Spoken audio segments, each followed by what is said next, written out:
तो बच्चों आपके डिमांड पर मैं लेके आ गया हूं detail syllabus for IT's class 12th JAC board.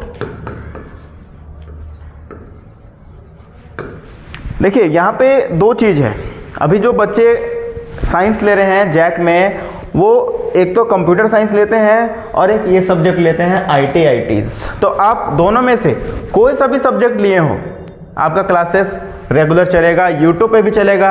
अगर आप ऑफलाइन पढ़ना चाहते हैं तो ऑफलाइन भी आप मेरे से पढ़ सकते हैं, हजारीबाग में पढ़ सकते हैं। तो IT's का भी सिलेबस चालू हो चुका है। तो अगर आप IT's पढ़ना चाहते हैं, क्लास 12th में अच्छा स्कोर करना चाहते हैं IT's में, क्योंकि ये बहुत ही ईजी है, बहुत ही सरफेस लेवल इससे क्वेश्चन आता है IT's से।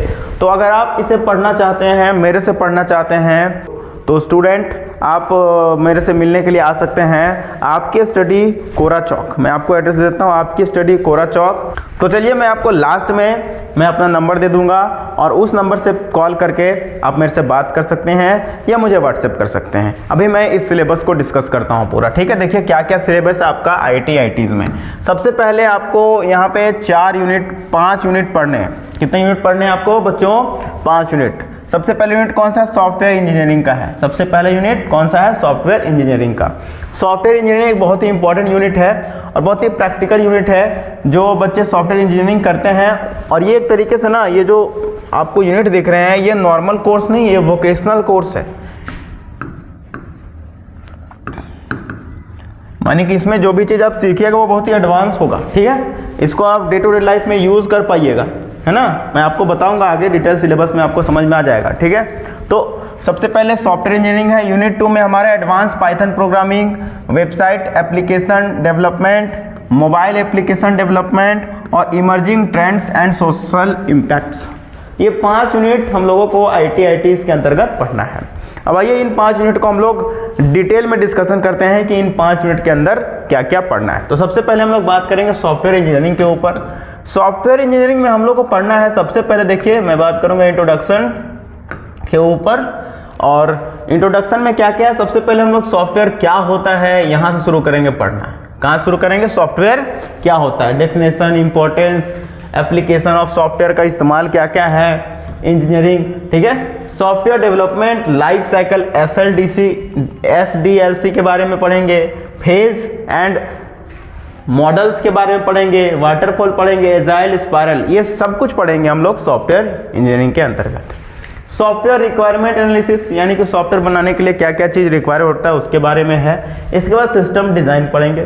सिस्टम डिज़ाइन में एक जो सॉफ्टवेयर बनता है उसको डिज़ाइन हम लोग पहले किस तरीके से करते हैं, वो बहुत ही सरफेस लेवल क्वेश्चन आएगा इससे, ठीक है। इसको देख के डरिए नहीं, इसमें से सीधा क्वेश्चन आएगा वाटरफॉल क्या होता है, वाटरफॉल मॉडल क्या होता है, इस तरीके से क्वेश्चन आएगा। तो जरा भी डरने का बात नहीं है। आइए आगे मैं दिखाता हूँ आपको। इसके बाद हमारे पास सॉफ्टवेयर इंजीनियरिंग के अंतर्गत सॉफ्टवेयर टेस्टिंग और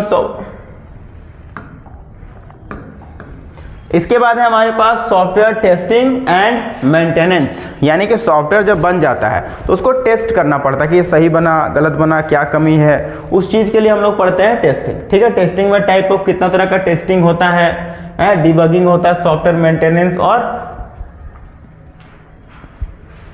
सॉफ्टवेयर मेंटेनेंस भी पढ़ेंगे, जिसमें टाइप किस तरीके से सॉफ्टवेयर को मेंटेन करके रखा जाता है। इसके बाद पढ़ेंगे हम लोग सॉफ्टवेयर प्रोजेक्ट मैनेजमेंट, किस तरीके से सॉफ्टवेयर प्रोजेक्ट को हम लोग मैनेज करेंगे। अगर आप एक प्रोजेक्ट लिए सॉफ्टवेयर बनाने का तो किस तरीके से इसको मैनेज कीजिएगा, किस तरीके से प्लान कीजिएगा, scheduling, risk analysis, management, cost estimation technique और सॉफ्टवेयर क्वालिटी एश्योरेंस के बारे में हम लोग पढ़ेंगे। तो ये है हमारा सॉफ्टवेयर इंजीनियरिंग का। तो ये हम लोग देख रहे हैं अभी सॉफ्टवेयर इंजीनियरिंग के अंतर्गत क्या क्या पढ़ेंगे। आइए आगे देखते हैं क्या है।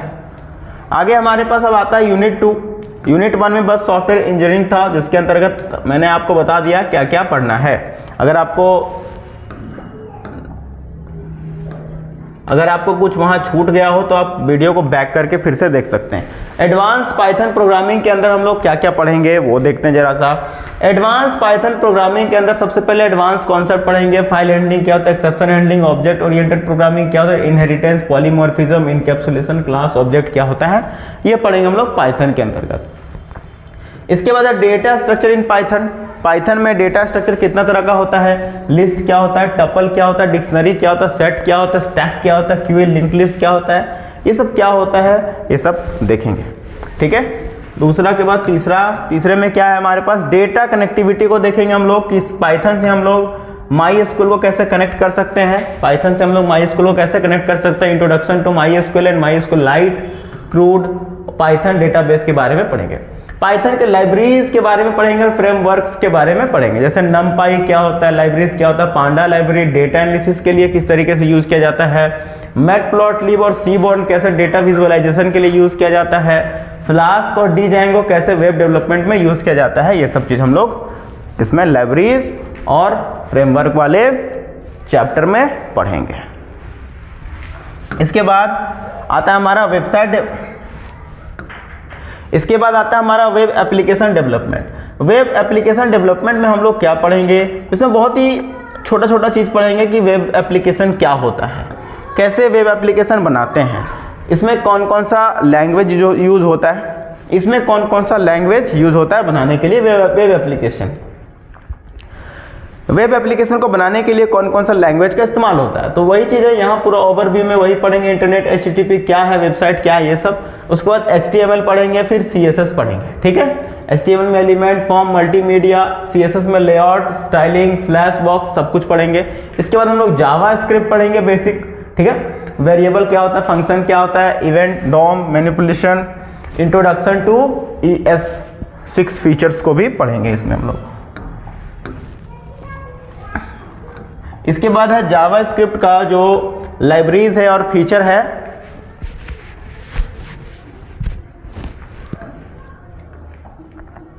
इसके बाद हम लोग जावा स्क्रिप्ट के लाइब्रेरीज और फ्रेमवर्क के बारे में पढ़ेंगे। ठीक है, जैसे बूटस्ट्रैप फॉर रिस्पॉन्सिव डिजाइन के बारे में पढ़ेंगे, jQuery के बारे में पढ़ेंगे, सिंप्लीफाइड जावा स्क्रिप्ट प्रोग्रामिंग पढ़ेंगे। ठीक है, जावा स्क्रिप्ट को थोड़ा सा इन डेप्थ में यहाँ देखेंगे। इसके बाद हम लोग बैकएंड डेवलपमेंट के बारे में सीखेंगे। बैकएंड क्या होता है, अभी हम लोग HTML, CSS, जावा स्क्रिप्ट सीखे, तो ये सब फ्रंट एंड है, बैकएंड ये सब नहीं है। बैकएंड का मतलब होता है कि प्रोग्राम जो अंदर से डेटाबेस के साथ कम्युनिकेशन हो रहा है, उसमें कौन सा लैंग्वेज यूज किया गया, उसको बोलते हैं बैकएंड। तो बैकएंड के लिए हम लोग बैकएंड में हम लोग PHP, पाइथन दोनों में से कोई सा भी लैंग्वेज का इस्तेमाल कर सकते हैं। तो यहाँ पे देखिए introduction to server side scripting language. ठीक है, इसमें हम लोग बैकएंड में बैकएंड लैंग्वेज को ही बोलते हैं सर्वर साइड स्क्रिप्टिंग लैंग्वेज, जिसमें PHP या पाइथन को हम लोग बेसिक लेवल पर पढ़ेंगे। पाइथन तो पढ़ चुके एडवांस, और यहाँ पर जो फ्लास्क है, पाइथन का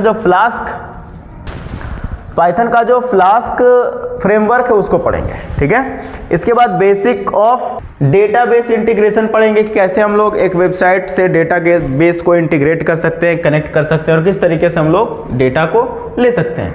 ठीक है, वेब एप्लीकेशन से कैसे डेटाबेस को कनेक्ट करेंगे, MySQL या MongoDB दोनों में से कैसे कनेक्ट करेंगे। इसके बाद डिप्लॉयमेंट के बारे में बात करेंगे कि वेब होस्टिंग क्या होता है, होस्टिंग वेब एप्लीकेशन क्या होता है, डोमेन क्या होता है, होस्टिंग क्या होता है, किस तरीके से हम लोग एक वेबसाइट को इंटरनेट पे अपलोड करते हैं, कैसे एक वेबसाइट को फुल्ली मैनेज करते हैं, ये सब चीज़ हम लोग डिप्लॉयमेंट वाले सेक्शन में पढ़ेंगे। तो ये था हमारा वेब डेवलपमेंट के बारे में। नेक्स्ट जो है हमारा यूनिट है वो मोबाइल एप्लीकेशन डेवलपमेंट। तो मोबाइल एप्लीकेशन डेवलपमेंट में भी इसी तरीके से हम लोग देखेंगे कि मोबाइल एप्लीकेशन कैसे डेवलप कर सकते हैं हम लोग। Introduction to mobile app development. ठीक है, तो सबसे पहले देखेंगे मोबाइल ऐप इकोसिस्टम। क्या देखेंगे हम लोग, मोबाइल एप्लीकेशन इकोसिस्टम को सबसे पहले देखेंगे। इसमें एंड्रॉयड वर्सेस iOS। एंड्रॉयड का मतलब तो हम लोग जो फोन यूज कर सकते हैं, iOS का मतलब होता है एप्पल वाला फोन। ठीक है, iOS का मतलब एप्पल। नेक्स्ट है हमारे पास overview of mobile app development platform. अभी देखिए मोबाइल ऐप डेवलप करने के लिए लैंग्वेज का यूज़ करना पड़ेगा, जावा का यूज़ करना पड़ेगा। तो उसी तरीके से कुछ प्लेटफॉर्म है, तो उसको हम लोग देखें कौन कौन सा प्लेटफॉर्म है और कौन सा प्लेटफॉर्म अच्छा है एक मोबाइल एप्लीकेशन डेवलप करने के लिए। जैसे इसमें है फ्लटर, हमारे पास रिएक्ट नेटिव है, कॉटलिन है। ये सारे जो हमारे पास प्लेटफॉर्म है उसमें से कौन सा अच्छा है ये सब देखेंगे, और सारे प्लेटफॉर्म को भी हम लोग पढ़ेंगे। इसके अंतर्गत यूज़र इंटरफेस डिज़ाइन, एक एप्लीकेशन का यूज़र इंटरफेस क्या होना चाहिए, किस तरीके से अच्छा जो है एप्लीकेशन हमारा लगेगा, वो चीज़ देखेंगे हम लोग यहाँ यूज़र इंटरफेस डिज़ाइन वाले सेक्शन में। Designing user interface using XML, Android और मटेरियल डिज़ाइन प्रिंसिपल्स और किस तरीके से डिज़ाइन किया जाता है उसका प्रिंसिपल को हम लोग सीखेंगे। डेवलपमेंट एंड प्रोग्रामिंग, इसके बाद देखेंगे कैसे हम लोग डेवलप करेंगे और प्रोग्रामिंग करेंगे एक एप्लीकेशन को, ठीक है। बेसिक ऑफ कॉटलिन सीखेंगे और जावा थोड़ा सा सीखेंगे फॉर एंड्रॉयड डेवलपमेंट। इसके बाद handling activities intends and fragments, ठीक है।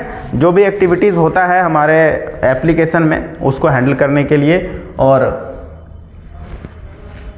और भी ये सब एप्लीकेशन बनाने में छोटे छोटे टर्म्स यूज होते हैं, ये सब चीज़ को हम लोग देखेंगे बेसिक लेवल पे, ठीक है।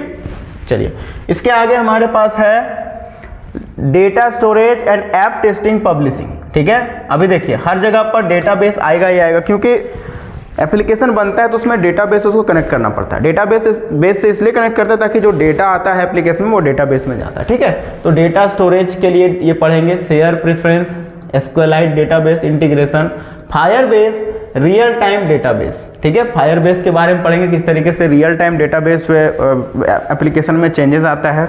अगर हम कुछ एप्लीकेशन में एंटर करेंगे तो किस तरीके से वो डायरेक्टली हमारे डेटाबेस में जाके सेव हो जाता है, वो सब चीज़ हम लोग यहाँ देखेंगे। ऐप टेस्टिंग एंड पब्लिशिंग, इसके बाद जो ऐप हम लोगों ने बनाया उसको टेस्ट करना सीखेंगे और उसको फिर पब्लिश करना भी सीखेंगे ऑन गूगल प्ले स्टोर, किस तरीके से हम लोग प्ले स्टोर पे ऐप को पब्लिश करेंगे, ठीक है।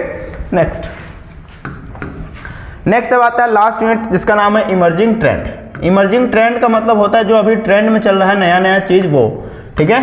जैसे आर्टिफिशियल इंटेलिजेंस अभी ट्रेंड में चल रहा है हमारे पास, ठीक है। तो वहाँ पढ़ेंगे कि आर्टिफिशियल इंटेलिजेंस क्या होता है,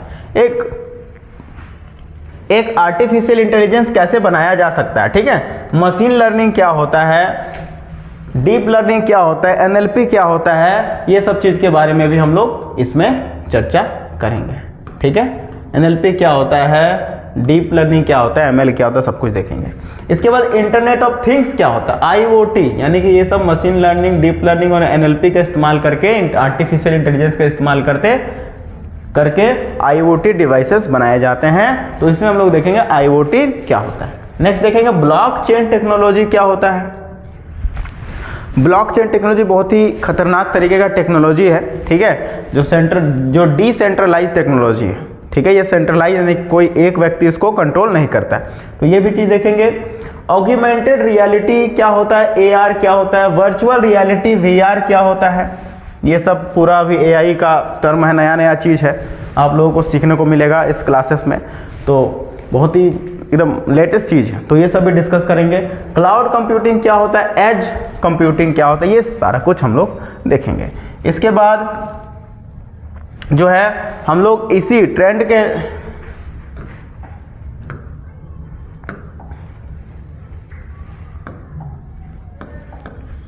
इसके बाद हम लोग देखेंगे cyber security and ethical issues, है ना, कि साइबर सिक्योरिटी किस तरीके से कर सकते हैं हम लोग, किस तरीके से हैकिंग से बच सकते हैं, ये चीज़ देखेंगे हम लोग, ठीक है। Cyber threat, security measures, digital footprints क्या होता है, प्राइवेट साइबर लॉज क्या होता है, ठीक है।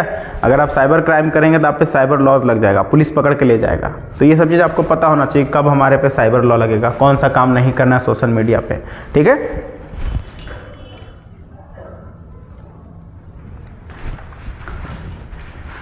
इसके बाद हमारे पास है सोसाइटल इम्पैक्ट्स ऑफ टेक्नोलॉजी, यानी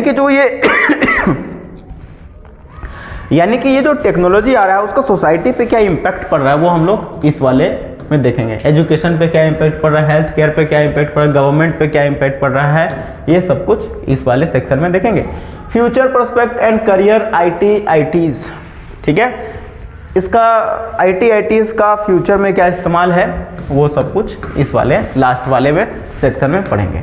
तो इस तरीके से गाइस, तो इस तरीके से बच्चों जो हमारा है सिलेबस डिस्कशन खत्म होता है। तो ये सारा सिलेबस हम लोग आईटीज के अंतर्गत कवर करेंगे क्लास 12th के लिए, ठीक है। बहुत ही सरफेस लेवल होगा, सिलेबस को देख के डरना नहीं है, बहुत ही आसान इससे क्वेश्चंस आते हैं, ठीक है। तो अगर आप अभी तक आईटीज कहीं नहीं पढ़ रहे हैं तो आप जो है आ सकते हैं, आपकी स्टडी आईटीज पढ़ने के लिए यहाँ बैचेस स्टार्ट होने जा रहे हैं। अगर इसका पूरा जानकारी चाहिए आपको तो आप कॉल कर सकते हैं, मैं आपको नंबर दिखा देता हूँ और आपको देखिए तो आप जो है इस नंबर पे कॉल कर सकते हैं पूरा जानकारी लेने के लिए। IITs के बारे में पूरा जानकारी लेने के लिए आप इस नंबर पर कॉल कर सकते हैं और आप इस एड्रेस पे आ सकते हैं क्लासेस करने के लिए, ठीक है। तो बच्चों आज के इस वीडियो में इतना ही, फिर मिलेंगे नेक्स्ट वीडियो में IITs के पहले लेक्चर के साथ, पहला यूनिट का लेक्चर के साथ। तब तक के लिए नमस्कार, जय हिंद।